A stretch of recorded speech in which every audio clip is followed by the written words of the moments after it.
Paul Conti, welcome. Thank you.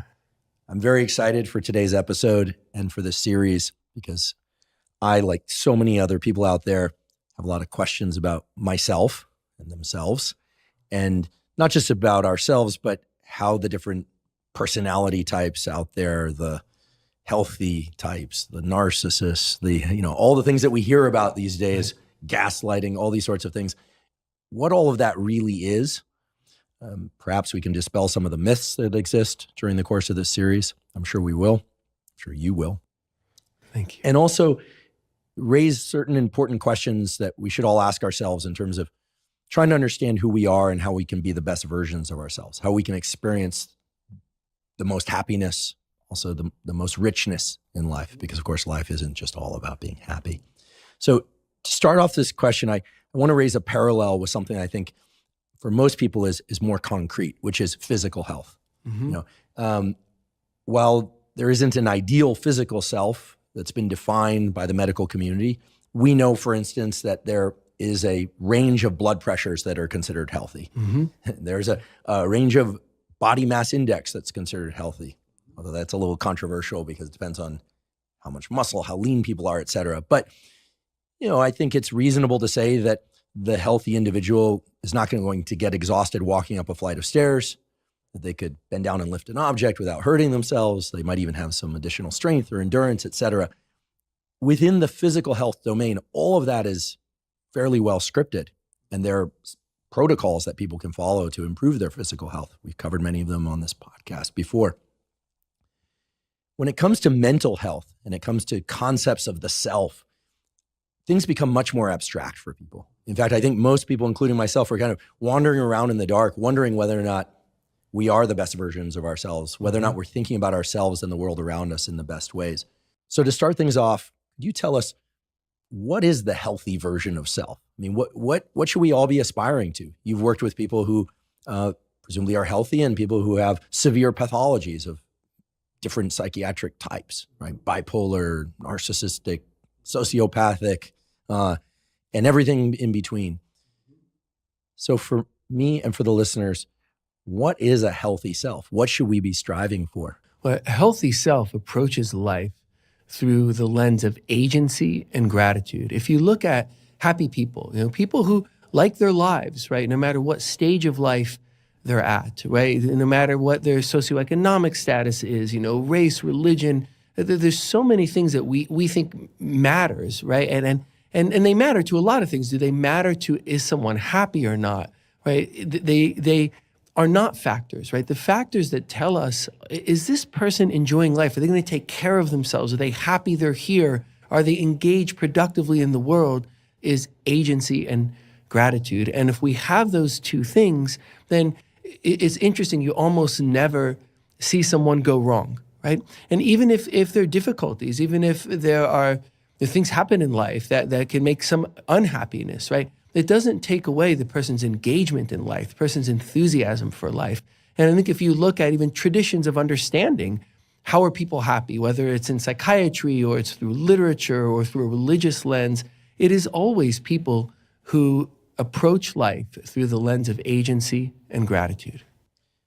Could we go a little bit deeper on agency and gratitude? Sure. When I hear the words agency and gratitude, I think agency and ability to affect the world around me in the ways that I want. And I think gratitude, being thankful.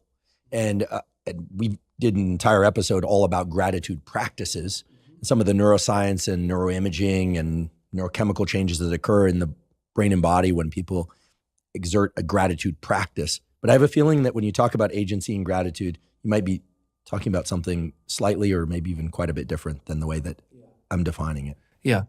I would say agency and gratitude are these amazing rewards, right, that sit on top of the highly complex brain function inside of us and the highly complex psychology in all of us. So if we think about a self, right, that I identify a self, right, I'm an I, right?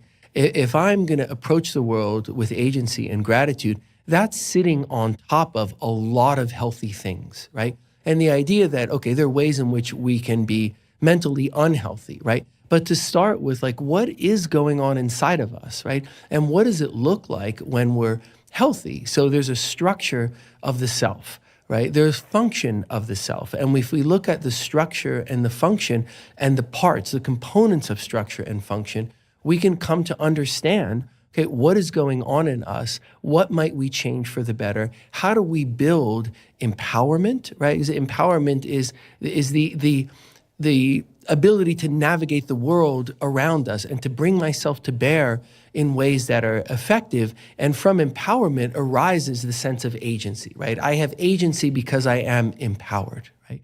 And also from a healthy structure of self and function of self, we end up with humility, right? We come through that with a sense of our place in the world and our power in the world to navigate as we choose, but also a sense of the world around us that's far more complicated, right, than just we are, extends beyond us to other people, to the climate around us, to the health of the whole planet, right? We feel a sense of humility that I'm here and I can do good things. I'm fortunate to be here and I'm part of this bigger ecosystem, right? All the way up to the scale of the ecosystem of Earth, right? And if we feel that humility, then we approach the world through the lens of gratitude. So the idea that a healthy structure of self and a healthy function of self leads to empowerment and humility, and then upon that, we are sort of imbued with agency and gratitude, and that leads us forth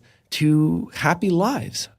Okay, so it's clear to me why having agency and gratitude would be wonderful, perhaps even the goal state that we should all be seeking to achieve. And it also makes sense to me as to why empowerment and humility are important components that feed into our ability to have agency and gratitude. Yes. Right? Because all of that, at least to my mind, sums to a very clear statement about having agency and gratitude is the best way to approach life. That all makes perfect sense to me. And yet I've never really thought about it that way. And I think most people haven't ever been told this, right? I mean, what should we be seeking? Agency and gratitude.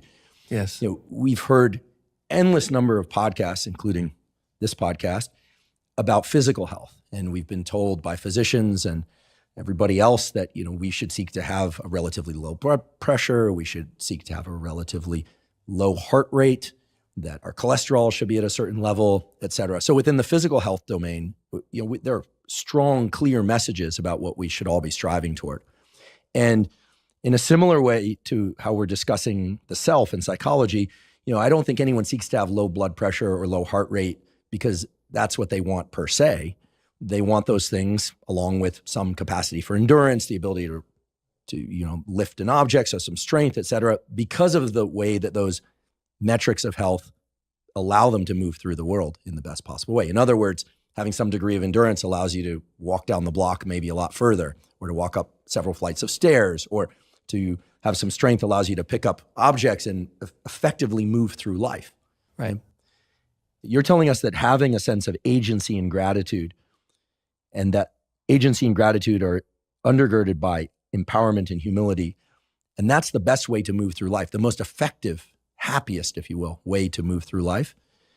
Well, then I think we have to ask ourselves the same thing we would ask about physical fitness, which is what goes into creating a sense of agency and gratitude, empowerment and humility? What are the action steps? Because if I want more endurance, I know to get on an exercise bike or a treadmill or go out for a run a few times a week or more. If I want to get stronger, I'm going to lift objects that are difficult to lift until they're easier to lift. I mean, it's all pretty straightforward in the physical domain, but in the mental health domain, in the psychological domain, it does become a bit more abstract. I think in part because no one's ever told us, certainly no one's ever told me, what you really need is agency and gratitude in order to have the best possible life. So I very much appreciate that you're telling us this. And I'd love for you to tell us, what are the action steps that go into creating these things that we're calling agency, gratitude, empowerment, and humility? There's actually quite a strong parallel between the physical health dimension and the mental health dimension. So